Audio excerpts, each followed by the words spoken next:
walking with the devotees, and the gentleman to the right of Srila Prabhupada is Vasudeva. At this time he was Deoji Punja, and he was the prime mover of Krishna consciousness in Fiji in those early days. Srila Prabhupada was very affectionate towards Vasudeva and his whole family, because here was an Indian gentleman outside of ISKCON, because ISKCON hadn't been officially established there in the country yet, and he was taking it upon his shoulders to propagate Krishna consciousness, and he had a distinct love for Srila Prabhupada, as you see from his body language. I had some business in Australia, Sydney, rice business. From my office, I saw some people, devotees, shaved head with saris, kurta. They're distributing the prasad, chanting Hare Krishna on the street. And I thought in my mind, who have changed these people? So I asked some devotees there, who is your guru and how you came to Hare Krishna movement? They said, our guru is Prabhupada, and he is coming after 1 month. Then after that I asked the rice growers people in the office, these people are chanting Hare Krishna, and who are they? They're taking drug and they're chanting Hare Krishna. So I decided, let me go to stay in their temple. So I stayed 2 nights there.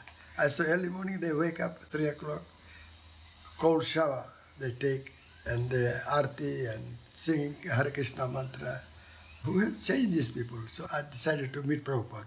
Suddenly I have some business in Fiji, so I came back. Prabhupada came to Melbourne. Nandrani met Prabhupada in temple and asked Prabhupada when Prabhupada going to Hawaii. Nandrani asked, can you tell me also the flight number? So Prabhupada told devotees, tell them the flight number. So Nandrani got the flight number, and Nandrani rang to us in Fiji. So Prabhupada's flight is staying half an hour. Nearly 2,000 people came up to greet Prabhupada. We had advertised in papers and radio. When the flight came there, jumbo jet, when I saw Prabhupada, I suddenly paid Dandot obeisances. And first question Prabhupada asked me, is there any Radha Krishna temple here? So I said, no, Prabhupada, there is no Radha Krishna temple. There are so many small temples here, but not Radha Krishna temple. So you build nice, in Hindi, Badhiya sa mandir banao, he told me. I said, I'll try my best to build that temple. After 20-minute discussion, I paid obeisances to Prabhupada. And when I stand up, Prabhupada put his hand on my head. And I feel just like all my sins have gone. I began to cry completely. Prabhupada said, from today, you chant 16 rounds. And from that day, I start chanting. I used to wake up 3 o'clock and I used to chant 16 rounds every day. There was certain Indian gentlemen who had this awe and respect for Srila Prabhupada, devotees such as Kartikeya Mahadevia and Mr. Shetty in Bombay. They act like old devotees from previous lifetime, old Vaishnavas that were reigniting their relationship with Srila Prabhupada in this lifetime. The unique position of Deoji, or Vasudeva, as he was initiated, was that he was the CEO of a very large and important many companies in Fiji. He was way up there in the elite of Indian businessmen. So he owned a chain of grocery stores. That was one of the retail businesses they had. And when the devotees were taken through the grocery stores, and we came to the butcher shop, and we were aghast, like, how is this possible? And when it was asked of Srila Prabhupada, well, what should we advise Vasudeva to do? Should we tell him that he should close down the butcher shop? And Srila Prabhupada said, no, he doesn't have to close the butcher shop at this time. See, this will come. We were just black and white, cut and dry devotees. We had no nuances in our approach towards Krishna consciousness because we were immature, spiritually immature, even at this so-called late date in our spiritual life, 1975. Prabhupada could understand that Vasudeva was in business. The business was well established in the islands for many, many years. And Vasudeva had his brothers and uncles and aunts, and his family was well immersed in this business. And for Prabhupada to say, no, you have to close down the butcher shop, that would be a point of controversy amongst the family members. Only Vasudeva at that time had fully embraced Srila Prabhupada. Prabhupada could understand that if Vasudeva became strong, if there weren't any preconditions put on his relationship with Srila Prabhupada having to do with his business, then eventually he would win over all his other family members. And as it turned out, most of Vasudeva's family members did embrace Vaishnavism. And some of them actually took initiation. Vasudeva invited him that next time when you pass from Nandi to Hawaii, next year you come and stay in Fiji. Stay in Fiji. Prabhupada says, I'll write to you when I can come. So Prabhupada wrote a letter to me. I'm coming 1975. He rang from Hawaii. Have you got the land? I said, no. Then I decided I got the land, so I'll donate this land to ISKCON. Build a nice temple. We gave a contract for $330,000. I didn't have any idea of how to build a temple. When I sent the copy of a plan to Prabhupada in Mayapur, Prabhupada says, why you build a dome in front? The architect said front people can see from the road. Now dome should be where the deities are. So we have to make so much alteration for that. And he said the roof should be concrete. For collection, Vasudeva used to go early in the morning, 6 o'clock, with a BTG in his hand and Prabhupada's photo there. As soon as they see Prabhupada's photo, someone gives $1,000, some $500, some $2,000. Within 2 months, I collected $40,000. And then we got some loan from bank. Yeah. When Prabhupada first came, in the morning he was going for morning walk to Marine Drive in Lautoka. And after coming from morning walk, we had Guru Puj. His first program in Natambua Hall, Lautoka. Yeah. And the whole was full with people. Upstairs, downstairs, 2,000 people was there. Prabhupada gave lecture for 20 minutes in English. So Vasudeva requested, many Indians are here who don't understand English, so can you speak in Hindi? So Prabhupada gave same lecture in Hindi. And then he gave one program in Nandi, Ramakrishna Mission, and one at Ba. It was in theatre. I used to go every day to see Prabhupada at about 4 o'clock. When I finished my business, then I used to sit down with Prabhupada. And Prabhupada used to tell me about Bhagavatam. We used to talk to each other. Once he didn't come, so after lunch and rest, he rang to call Vasudeva. Then we were sitting in the veranda, and one devotee was there, Sajjanashri. He asked Prabhupada that local people say that Kaliya is here in Fiji.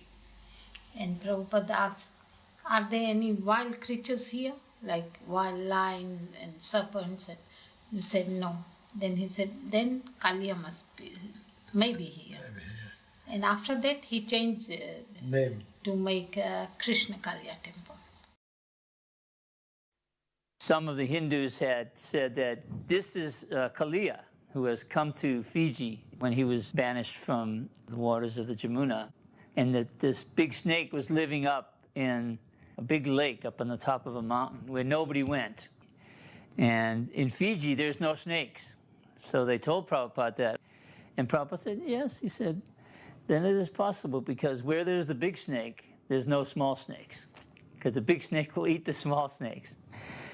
So one devotee, he took up the challenge to go to this lake.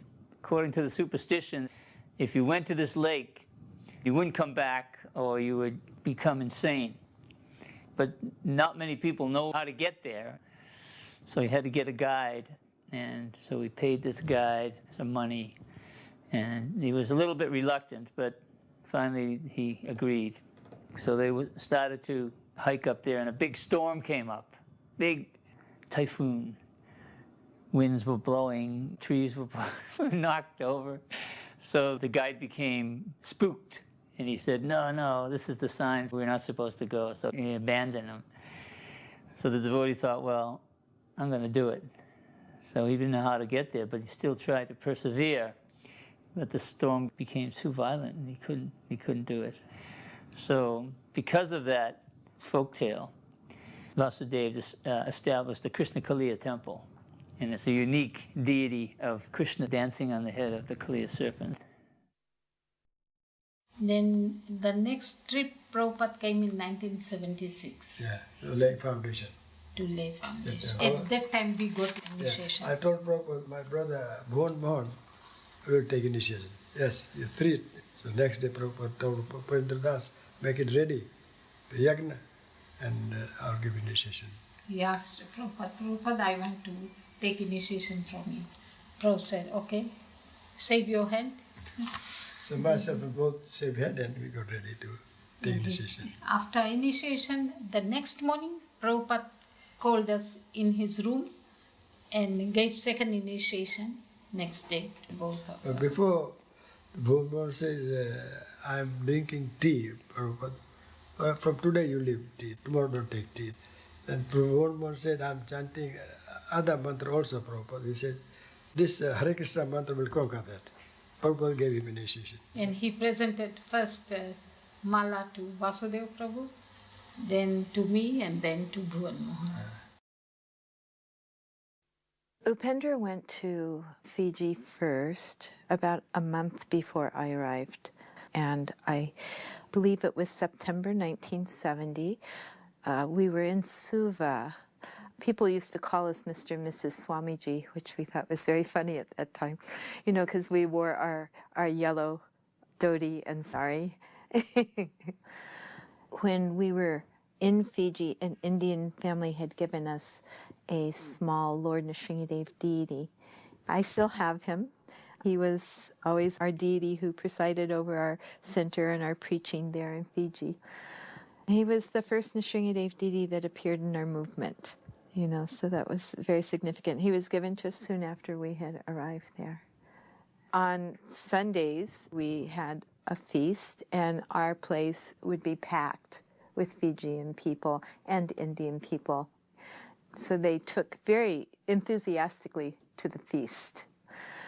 Upendra always wrote to Prabhupada about the difficulties that we were running into and the criticisms, and one of the sadhus next door wanted to chant Hare Rama first instead of Hare Krishna first, and Prabhupada just, you know, wrote back and said, well, if he insists on chanting Hare Rama first, what is the harm? You know, he's still chanting. And part of it was a criticism about the color yellow for our dhotis and saris, and Prabhupada answered back that usually white dhoti and colorful saris are what's worn in India, but when someone's engaged in preaching activities or devotional activities, they may wear yellow, and your life is always involved in preaching activities. So you may put on a white dhoti if you like, if you want, that is fine. He was always instructing us every step of the way. Upendra would write him letters 2 or 3 times a month. So he was our guiding force all the way through. We really took to heart and felt like we had been given a responsibility to follow Lord Chaitanya's prediction that in every town and village there would be chanting of the holy name. So we literally went to every little village that we could, and often we're hosted in a very humble place, ancient temples of Narayan or Kali or whatever, but we would hold a program and all the villagers would come. There would be simple prasadam. Then we'd go on to another village and make our rounds. We went to Lotoka.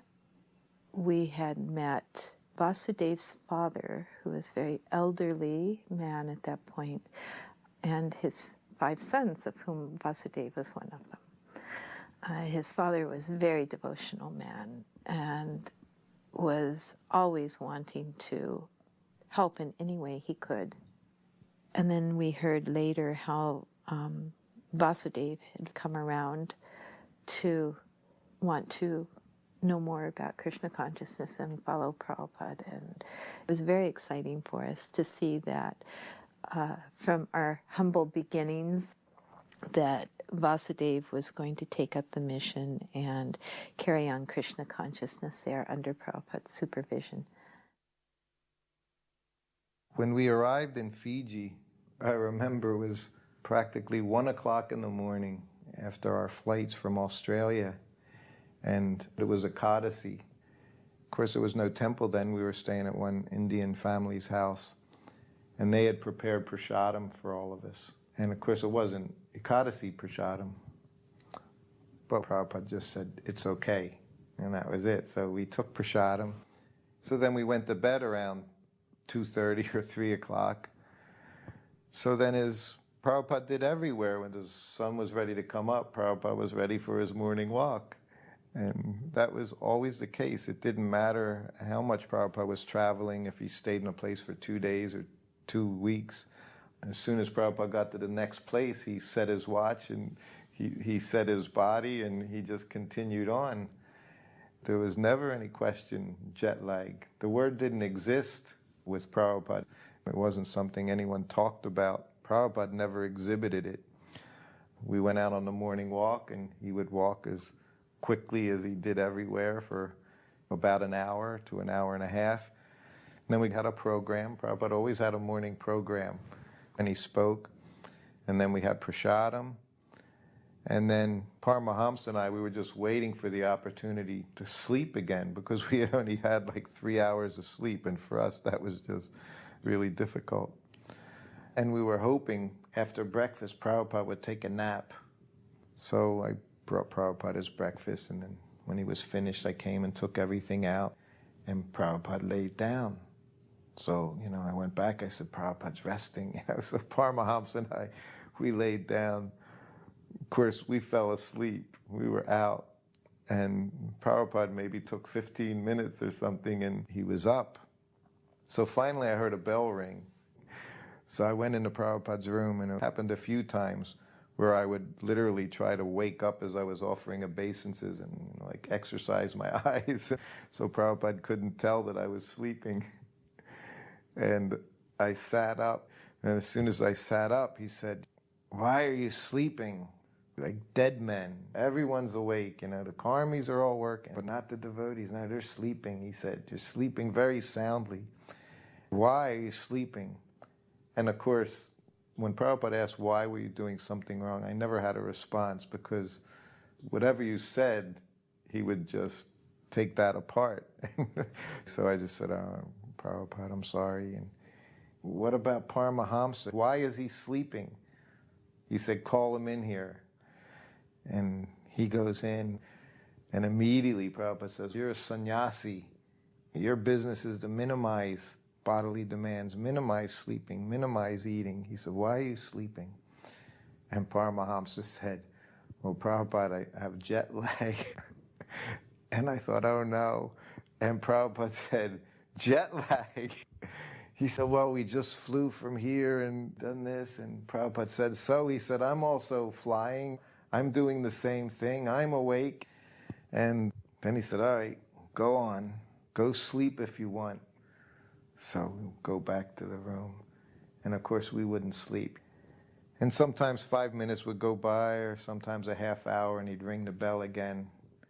And you'd go in, and then he'd tell you to start reading, and he'd tell you some stories or something, and you would just know that he wasn't angry with you. He was always trying to save us from our own bad habits and trying to show us that becoming Krishna conscious is serious business, and one has to follow the process. Otherwise, gradually, one can fall away. But that was one of the things he would do after chastising. He would always have a way of being extra special nice a little later on, and then we knew that he loved us so much.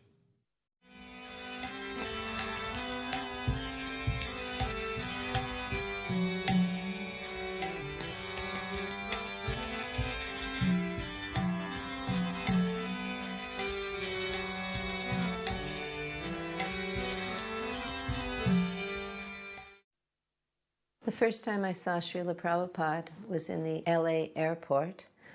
I think it must have been about 200 devotees went to greet him. We were a huge crowd and a loud kirtan, and everyone was pushing forward. And there was a space above the partition where the passengers were coming out, and you were able to see. If it was a tall person, I remember a Stetson hat came by and something else came by, and then we could understand, oh, is that? No, that's not Prabhupada. And we kept pushing forward more and more, and the kirtan was bigger and bigger. And then I felt someone pushing behind me, and I thought, that's odd because I'm at the back of the crowd. I was a very new devotee. So then I turned to look, and there were two businessmen behind me, sort of mid-20s, you know, suits and briefcases and everything else, but they were looking and looking to see who we were waiting for. Then suddenly we saw a danda raised above the partition, and we knew, oh, Prabhupada must be coming. So then Prabhupada came out, and we all paid our obeisances, and there was the most amazing feeling of like a tidal wave rushing through me from the very depths of my being and pouring out, and I just cried and cried and cried. And then finally, when I stood up to go and follow the devotees who were following Srila Prabhupada, I turned, and these two businessmen were standing there with tears pouring down their faces. It was such an amazing experience to see how they were touched just by a moment's association with Srila Prabhupada. Those times in New Dwarka when he would come in through the right-hand curtain, he would bow flat, you know, down. The Govinda prayers would be so beautifully floating in the atmosphere. And then he would stand up and look at Gaurnitai with his hands folded. And he would do in front of Rukmini Dwarkadish the same thing. It's just the same things that we would always do. But when Srila Prabhupada was there, you understood the depth. I mean, you couldn't understand his depth, but your appreciation for Dandavats would increase unlimitedly by seeing Srila Prabhupada pay Dandavats to the deities. When we built the new temple room in New Dwarka, I remember the first time he came to visit there. That was the first time he ever looked me in the eye. And I was jumping so high just because he was there, and just because he's such an ecstatic personality, I just couldn't help jumping. And I remember him looking at me and looking a little surprised at how demonstrative I was. The day that we inaugurated the temple, it was Bhakti Siddhanta's disappearance. That day Prabhupada said, I'm not going to sit on the Vyasasana. He took Bhakti Siddhanta's picture and put it on the Vyasasana where he would normally sit. So we spent most of the day cooking and spending the day with Prabhupada. And towards the end of the day, we were reading the prayers that Prabhupada offered to his spiritual master, the famous Vyasa Puja offering. And Tamal Krishna started reading it, and he started crying. And so then he gave it to Brahmananda. And then Brahmananda started reading, and he started crying. He gave it to Gargamuni. And Gargamuni started reading, he started crying. And so this way it was handed down to different devotees. And eventually, by Krishna's grace, we got through the reading. And then after that, Prabhupada had a kirtan, and Prabhupada was dancing with the devotees, just like Lord Chaitanya, surrounded by his associates. And Prabhupada held up his hands and just started dancing from side to side. I remember looking around, and everybody was up dancing and chanting and crying uncontrollably. Everybody was dancing and chanting and crying uncontrollably. Prabhupada put us directly into Chaitanya Lila.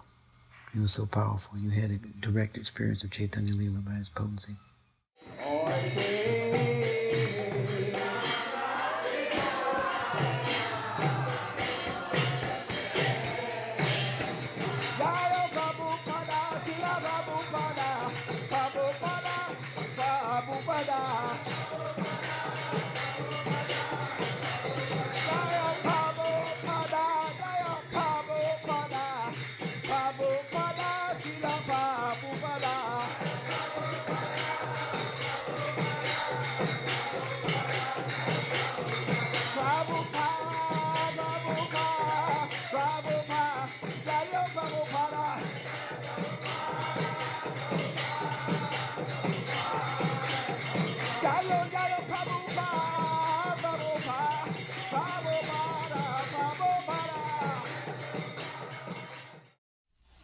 We simply follow the predecessor's instruction. That's it.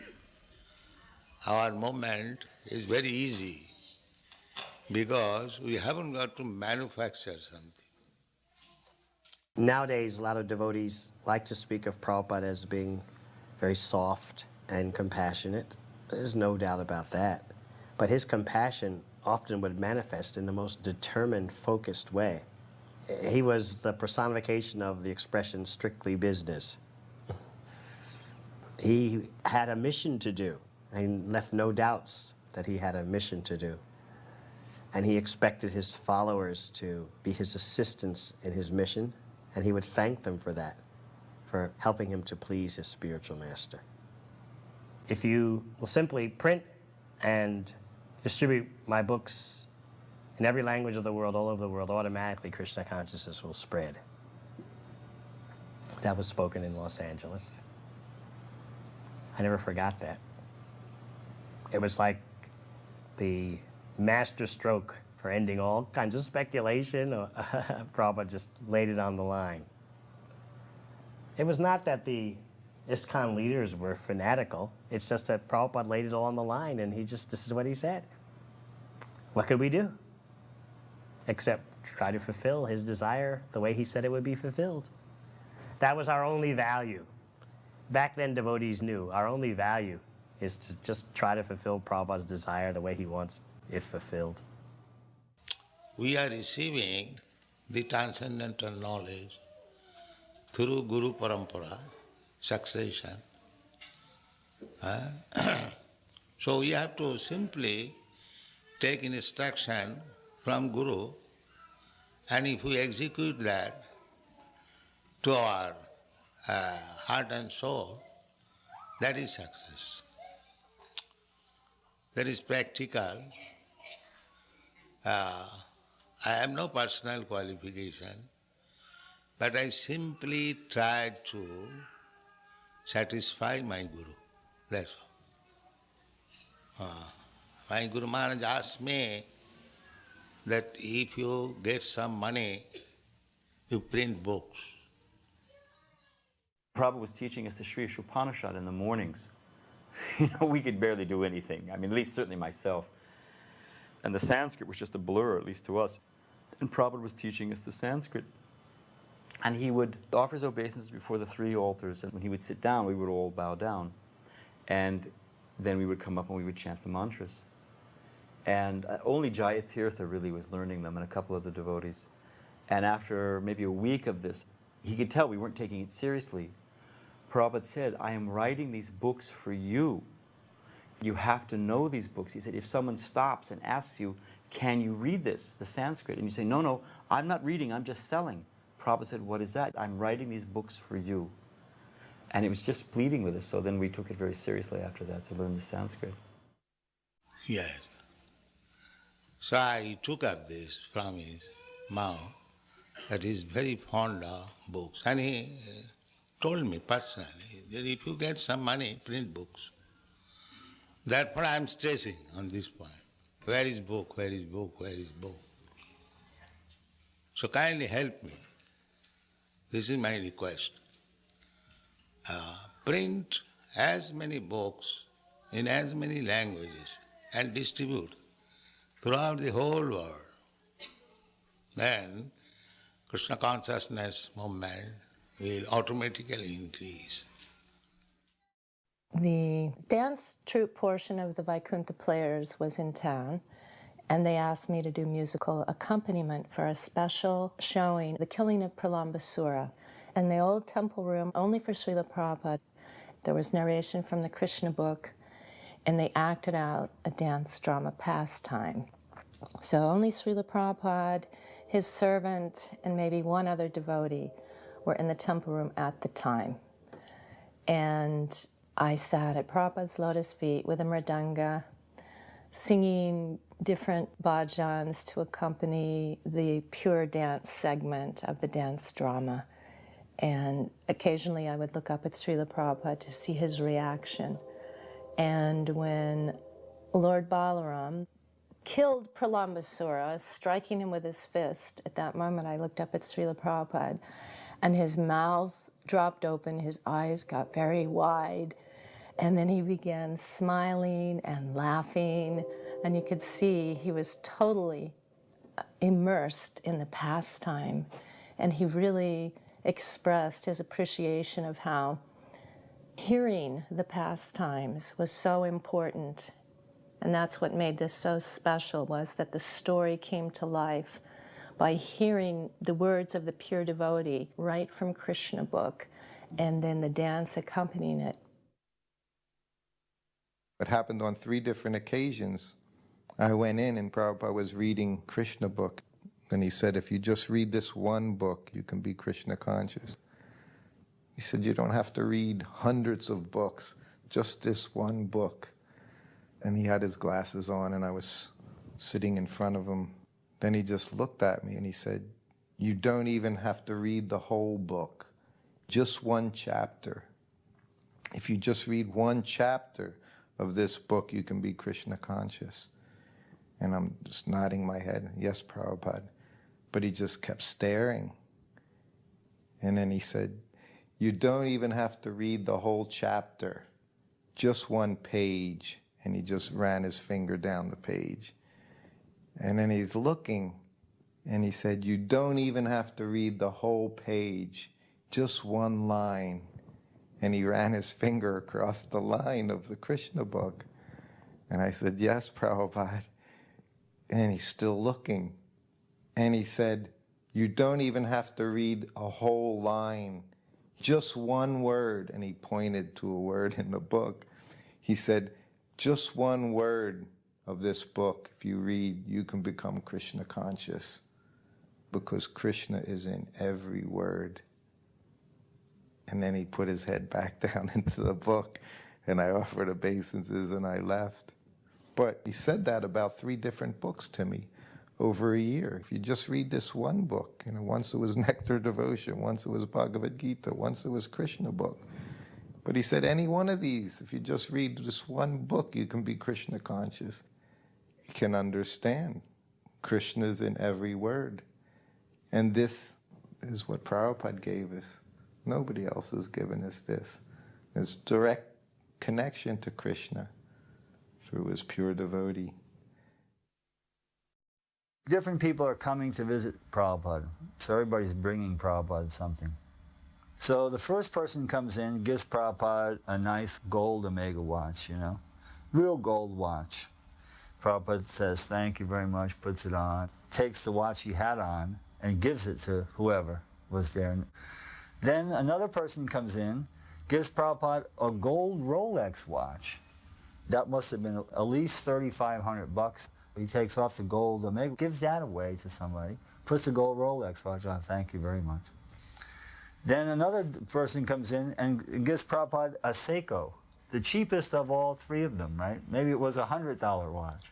Prabhupada says, oh, takes the gold Rolex, gives that away, puts the Seiko on, thank you very much. You can see, Prabhupada was simply accepting on behalf of Krishna. Nothing like, oh, wow, save this one for me or put it in my drawer. Nothing like this, just whatever you're giving is, I'm taking on Krishna's behalf. You would see that in Prabhupada all the time, No mundane attachment. I was making pillowcases and curtains and bed covers. There's also one pillowcase I made with tassels on the end, and Prabhupada's leaning against that and playing with the tassel. Prabhupada watched me cleaning, particularly his desk. He would sit behind the desk, and I would take all the things off the desk, wipe the whole desk, and then wipe each article and put it back exactly where it was before. And Prabhupada really liked that. He told me, it is very nice how you're cleaning and putting things exactly the way it was before. The first time that Prabhupada came to the new Los Angeles temple, it was done so nicely with all the marble, all the decorations, flowers being showered down, and playing Jamuna's Govindam. And then Prabhupada went up to his apartment. Bhavananda had done the painting, blue walls, the white ceiling, and the orange curtains. That was the standard. It was so nice with the incense. And I said, Prabhupada, this is heaven. And Prabhupada looked at me and he grimaced. He said, heaven? This is Vaikuntha. There is a big difference between heaven and Vaikuntha. And Bhaktivinoda Thakur stated that he was leaving this planet with his work unfinished. Then let us finish. We are descendants of Bhaktivinoda Thakur.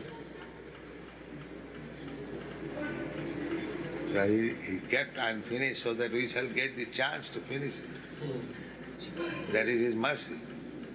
He could have finished immediately. He's Vaishnava, he's all powerful. But he gave us the chance. It is Bhaktivinoda Thakur's mercy. The air carries different flavor of the physical elements. This is probably the most intimate scene we've ever filmed of Srila Prabhupada. Vishaka was doing the recording of the sound and I was shooting the 16mm camera. Really the reason we got a chance to film this scene goes back to the Gurpurnima Festival of 1974, where we premiered the first ISKCON film documentary, The Hare Krishna People. Srila Prabhupada appreciated that film and encouraged us to make more films. I thought at that time that I would eventually want to make a documentary on Srila Prabhupada's life. So I asked him if that would be possible. And his reply was, what is the need? And I said, in the future, people will want to know who started the Hare Krishna movement. Srila Prabhupada thought for a moment and then gave his consent to make the film. We didn't have a script at that time. I just thought we should film Srila Prabhupada in as many different situations as possible. So in the summer of 1975, Srila Prabhupada came to LA, and we shot more film during that week than I think any other period of time. I was most nervous shooting this scene of Srila Prabhupada translating, really in fear of disturbing him. But we can see that he was totally absorbed in his translation. And I don't think anyone else could have done that, to have a large 16mm camera pointed at them, at the same time being fully absorbed in their work. And it really must have been a distraction for him because we had set up lights inside, otherwise there wasn't enough light. And actually at the end of this scene he looks up and speaks to me. And at that point I panicked and immediately turned off the camera. So it was just definitely his mercy that he allowed us to film so many different varieties of scenes during that time in Los Angeles. I stayed in LA from 73 till 76, and whenever Srila Prabhupada was visiting, I would rise very early, sometimes at 1 o'clock, 1:30 was normal, and I would go behind the temple. And there was an alleyway behind the LA temple. There was a laundromat that the devotees used, and it was dark and creepy at night. But anyhow, I went there, and standing behind the temple, you could look up at Srila Prabhupada's quarters, his darshan room window, and he was always there, no matter how early I got up. He was always already sitting there, and sometimes I could hear him softly chanting japa. It's mostly summer there and the windows were open, or quite often I would hear him translating. And I would chant my japa softly down there and think that I was protecting Srila Prabhupada because it was a dark alley and he was silhouetted in the window. You could see him, and I was always afraid someone would come. You know, it was the time of John F. Kennedy and Martin Luther King, and these people had been shot. So I used to get up early and chant there and protect Prabhupada. But it was nice because I felt like it was a little time with him. I could hear him translating or hear him chanting. Srila Vishwanath Chakravarti Thakur gives in this connection a description of the difference of the Supreme Personality of Godhead and ordinary living being. The first time we were in Los Angeles, Srila Prabhupada went down there from San Francisco This is in Los Angeles, 1968. And at that time, we joined him. Prabhupada was living in this apartment that was so noisy. There was a guy who liked loud music at night, which was disturbing to Prabhupada. But one of the things that happened there that's very nice, Prabhupada had started teaching us up in San Francisco. This is just after he returned to America. We had expressed a desire to learn Bengali and Sanskrit.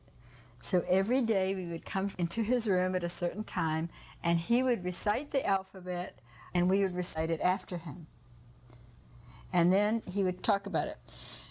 I really wanted to be able to read Chaitanya Charitamrita, but I couldn't because I didn't know the language.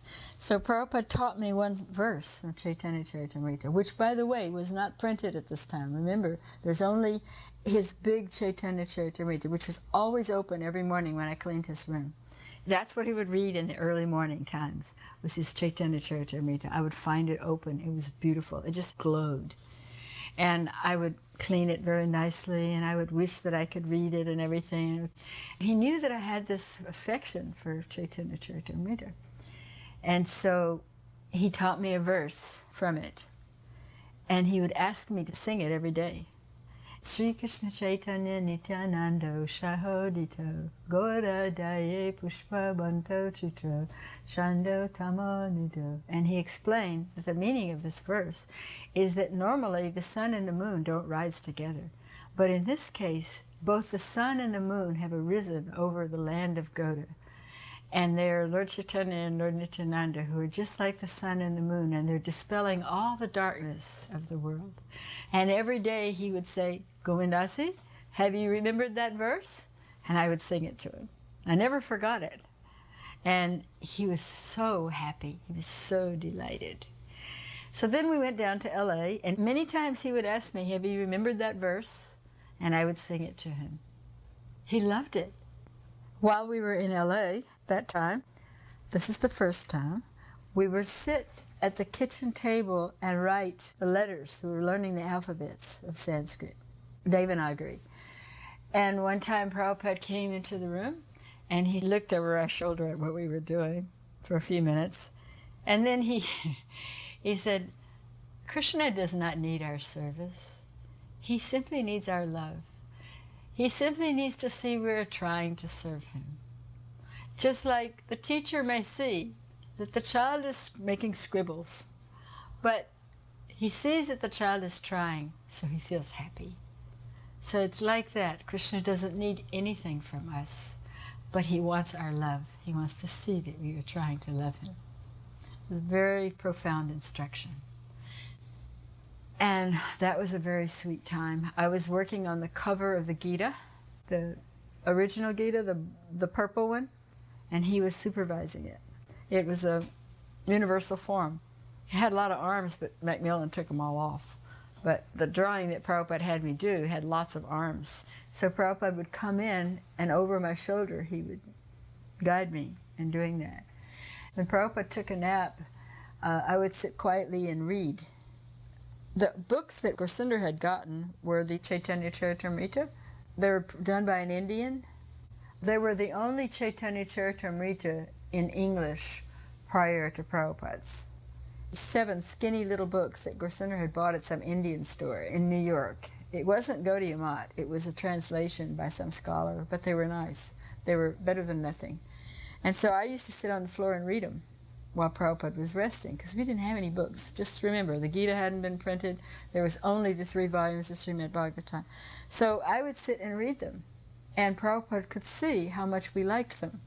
And that was when he decided that he would translate Chaitanya Charitamrita. And Gursunder was learning Bengali, so he would do the transliteration. He would give me a tape every day, and I would transcribe it. If you look in the front part of Chaitanya Charitamrita, some of my friends have requested me to do. It's because we were so eager to have Chaitanya Charitamrita.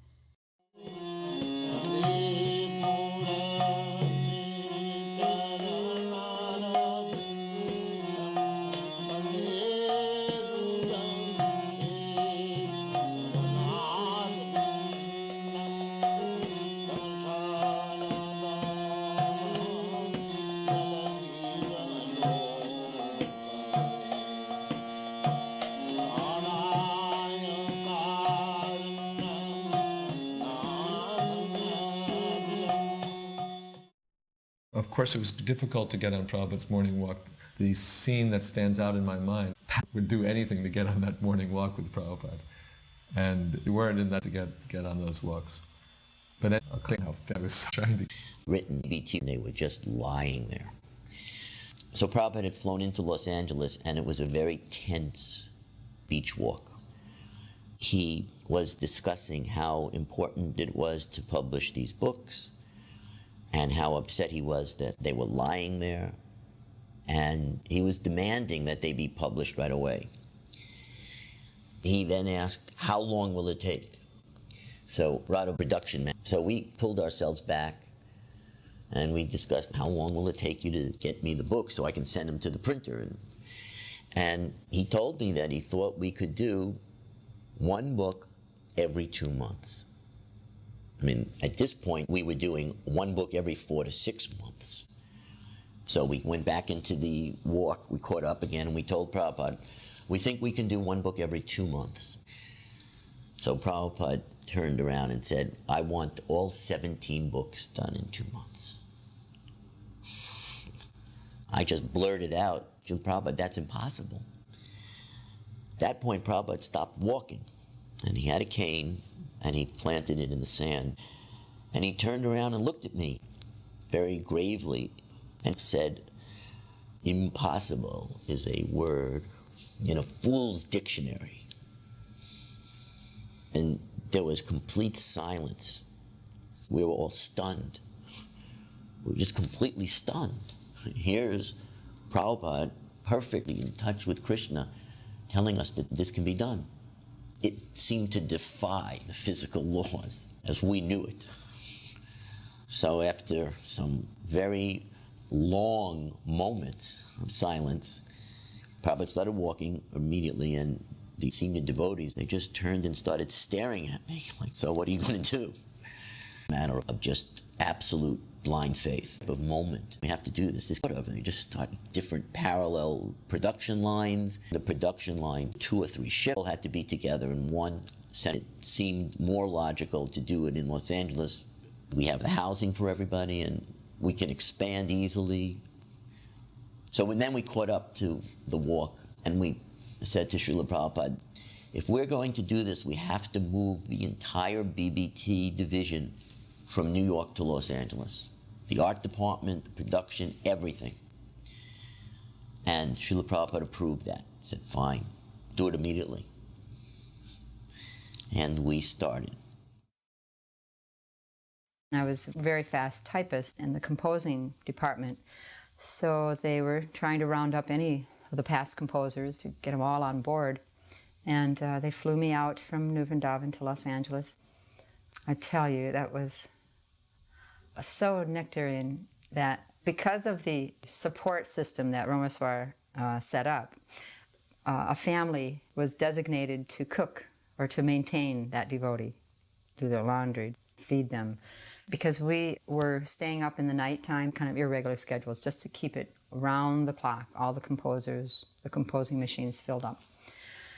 I saw as the days went on in typing this nectar from the Chaitanya Charitamrita, the pastimes, the loving relationships between Lord Chaitanya and the devotees, that it was so sweet. I was able to just go beyond whatever limits I had before. And I was up all night and day practically. Just stopped to chant and to eat and sleep very little. And in fact, on one morning walk, Radha Vallabha had said to Prabhupada, Prabhupada, there's one Mataji who is practically not eating or sleeping. She's just typing all day and night. And Prabhupada said, yes, she is running on spiritual energy. He was speaking about me, as he told me later. So the 17 books got published. The last book came out probably on the last day of the 2-month cycle. And we called the secretary and we told him, it's done. We gave up everything and somehow it happened. And this is a very happy time. Everybody's feeling that there's nothing we can't do now. We can spread this movement anywhere in the world. There was no limitation on anything. That's how we were all feeling. Not just the devotees who immediately were involved, but devotees all over the world were feeling that there are no material restraints or limitations. And so it was really a great moment for everybody to just expand their book distribution and their convincing people to join the temples. It was just one of those great times.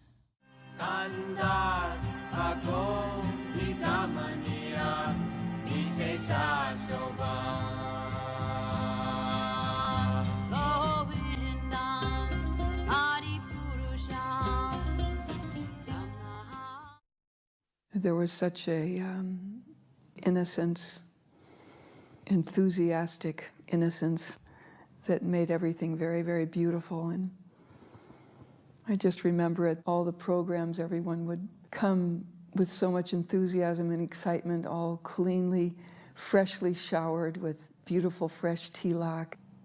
Prabhupada's presence was so powerful that he actually transformed us physically, not just in the heart. When I look at pictures in the BTG from that period, everybody looked very, very beautiful. So that was a very, very special time how he infused us. And actually, when I first came to the temple in Brooklyn, I was attracted by the love that the devotees oozed out. You know, they were so welcoming and everyone wanted to serve. It was like a privilege. Like even at the offerings, especially the 4 o'clock offering, there would be pies and cakes and cookies and ice creams. And if you stood there like 10 minutes before the offering or something, there would be like 15 women coming from different parts of the community with their dishes to be offered. It was like in the stories of Krishna book. So Prabhupada's influence when he was here was like that. It just was very enlivening. And he was just directing us towards Krishna, really, not towards himself. When I think on all the other gurus that I met before Prabhupada, no one directed you toward Krishna, they directed you towards them. That was the uniqueness of Prabhupada, and even now, after all these years, the other gurus are more so-called famous, really, than Prabhupada because they directed people towards them, whereas Prabhupada directed us toward Krishna and was very humble.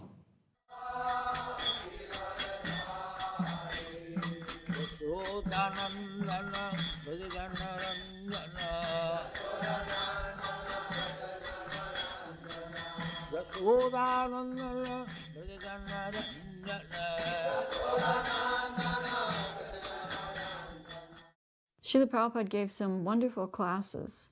The one I remember the most was a class in the new temple room where Srila Prabhupada said, Krishna says in Bhagavad Gita, among thousands among men, one may endeavor for perfection, for self-realization. And out of many thousands of such men, only one may know me in truth. And so then Srila Prabhupada looked around at the temple, and the whole temple room was packed, and the whole balcony was packed. I was sitting up in the front of the balcony so I could see clearly. And Srila Prabhupada was looking at all of us, and he said, so does this mean that only a few of you are going to become Krishna conscious and be with Krishna? He said, no, every one of you can be with Krishna. Every one of you can know Krishna in truth. You have come to Krishna after past lives of making progress in spiritual life. But Srila Prabhupada was saying that when we come to Krishna consciousness, we take up where we left off in our past lives. So someone might come and they might struggle with the very simple things, even after years. And someone might come and they might very quickly become a very advanced preacher or have wonderful spiritual realizations right away. And Srila Prabhupada explained that that's because of past development in past lifetimes. But Srila Prabhupada was saying that every one of you can be with Krishna. Prabhupada was coming to Los Angeles. We lived in San Francisco. I went down with Jayananda and would spend a few days in LA while Prabhupada was there. And Prabhupada had the habit, of course, of coming down those stairs and then coming out that side door and then getting into his car and going for a walk. And so the devotees would kind of hang out there just so they could get a glimpse of Prabhupada walking to the car. So I got there early one day. I wanted to be right there in front and see Prabhupada. I was there, nobody else was coming. It was cold, and I was scantily dressed, just my dhoti and no shoes. And so I'm thinking, where is everybody? This is going to be fantastic. Prabhupada can't miss me. I'll be the only one here. He's going to come out and go on his walk. This is going to be so far out. But it started getting later and getting close to class time. I'm waiting out here. I'm not even going to get in the temple room, basically. So I finally think that, well, Prabhupada's not coming. I got to get over and get into the temple for class. So I start making my way in to the temple, and it's like packed. And Donavir comes over to me and he says, do you want to put sandalwood pulp on Prabhupada's forehead? And I said, sure I do. So that got me right into the temple. So Prabhupada comes in and he greets the deities and sits down. And I guess somebody urged me, okay, now it's time to do that. So I got up there and stood in front of the Vyasasana, and Prabhupada leaned forward, and I put the sandalwood pulp on his forehead. And all I can remember was like sticking my hand in a wall socket or something like that. It was just like, it was electrifying. I don't know why. It was probably just all in my mind that this is Prabhupada and this was just really special. That was a special incident. And that was all. I just sat down and listened to class after that. One time, Rameshwar Prabhu called us all into the temple room for an emergency istigosti one evening and told us that Srila Prabhupada was in Hawaii, but he was very, very ill, and he was coming to Los Angeles that night, but no one should go to the airport and greet him. We should be very quiet around the temple. No one should try to ask for darshans or anything like that. Prabhupada was ill and he was coming to rest. We wouldn't see him at all.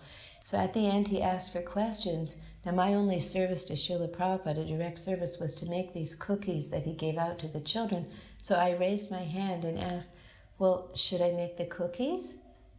And he immediately said, cookies? I've just been telling everybody that Srila Prabhupada's so ill. You think Prabhupada's going to give cookies to the children?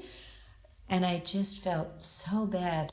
So then I went home and I was crying like anything, telling my husband, but it's my only service to Srila Prabhupada. And I guess to pacify me, he said, never mind, service is absolute. So you go ahead and make the cookies and bring them over, just as you usually do, bring them to Guru Puja. And later you could offer them to a picture of Srila Prabhupada and distribute them in the playground to the children.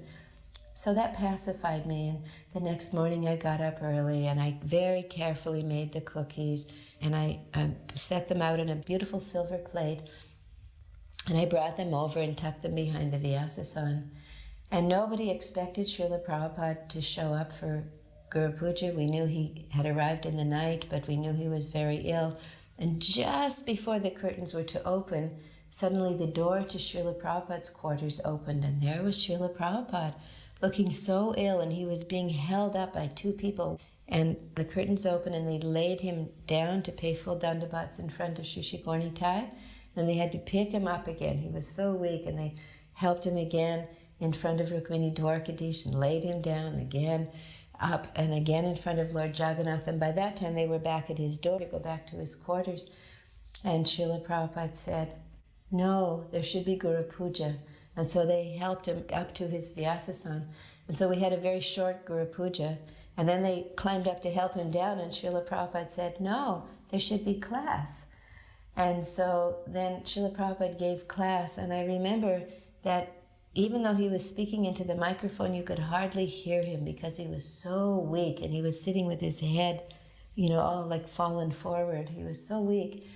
So then again, after a short class, they went to help him down again, and Srila Prabhupada said very audibly into the microphone, no, where are the cookies? The children are waiting for their cookies. And I went, oh, I've got the cookies. And I ran and brought the cookies. I was so happy. Srila Prabhupada remembered the children. He was so ill, but he had that heart for the children.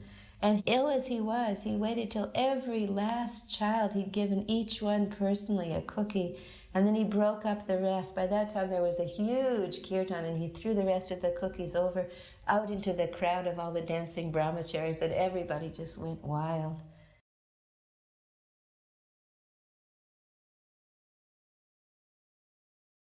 There are so many different sides of Prabhupada and qualities and characteristics. You couldn't count them all.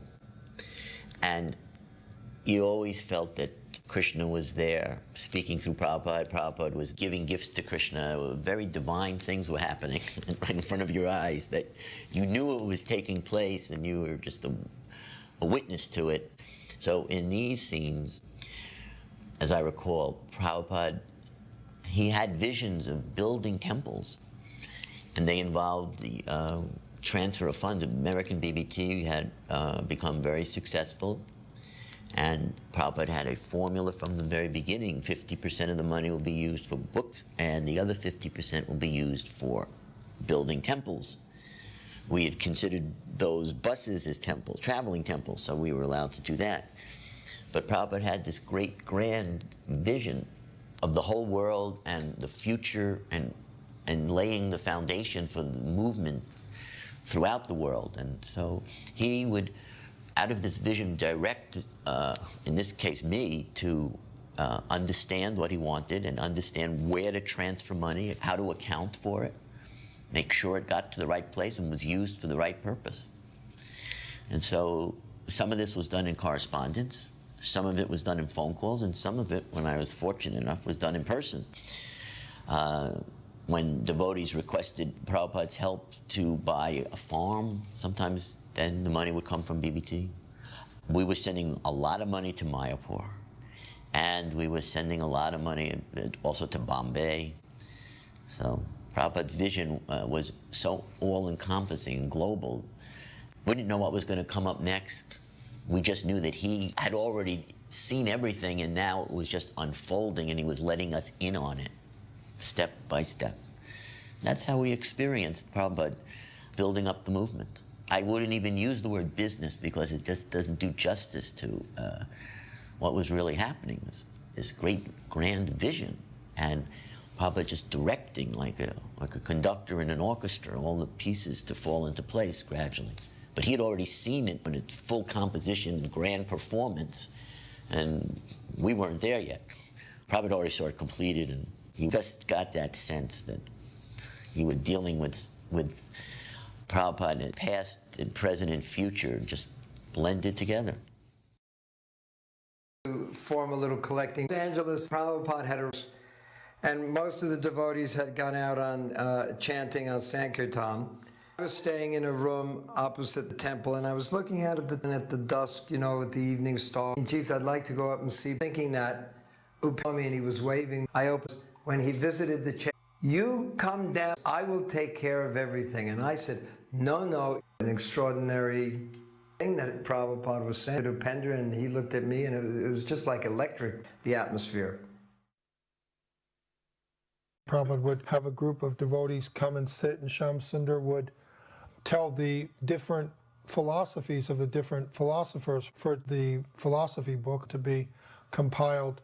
So while we were waiting for the class to start in Prabhupada's room, I was sitting right in front of Prabhupada's desk, and Prabhupada said, just from totally shattered, Master can't on the side, not showing